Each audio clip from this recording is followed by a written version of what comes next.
Sherman kind of became the almost, I don't know, I think a lot of people, maybe not inside sports, would say he kind of became the villain.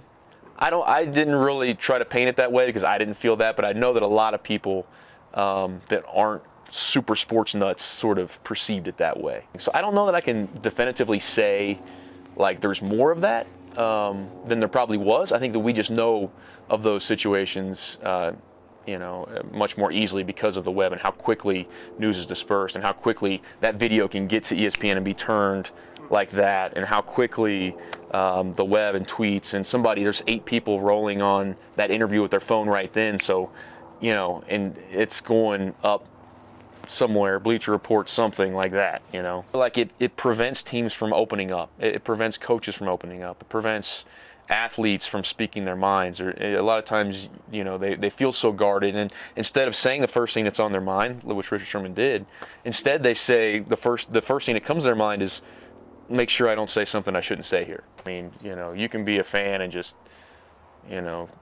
shoot bombs across the deck. It doesn't really matter sometimes. And even if people do know you, they know you as more of your handle and your name online. So I feel like it's a unique thing with social media, in that you don't have to sit here and look somebody face to face and say you can just.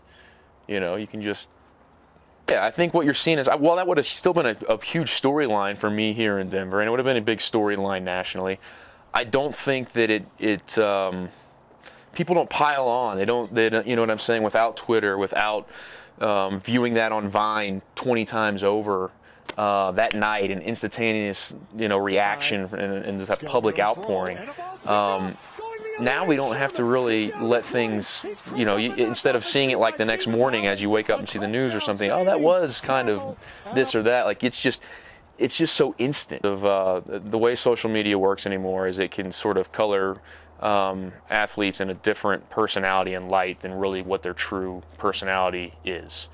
And unfortunately, that can be the case. And I think, maybe in the Richard Sherman situation, you got a guy that's a Stanford grad who's extremely bright and intelligent, and maybe people that aren't as educated in his background and where he came from and things of that nature. If you're just a Joe Schmo that sort of catches a little bit of sports here or there, you see that interview and you think, this guy's a thug.